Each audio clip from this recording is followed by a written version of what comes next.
Hey guys, in this video I'll show you how to send a video on a Bumble. First, go ahead and launch the Bumble app, and then you'll see here at the bottom right, it says chats. Go ahead and click on chats. You'll see I have two chats open right now, one from Lily and one from Nicolette. So just go ahead and choose any chat. So let's say this one right here. And to send a video, really easy and simple.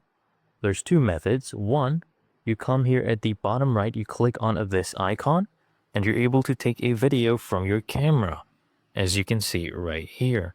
Okay, you can also take a photo as well.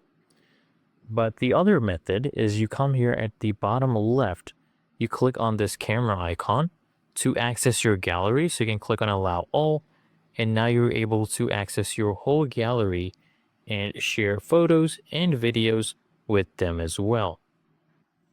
And it's really that easy and simple.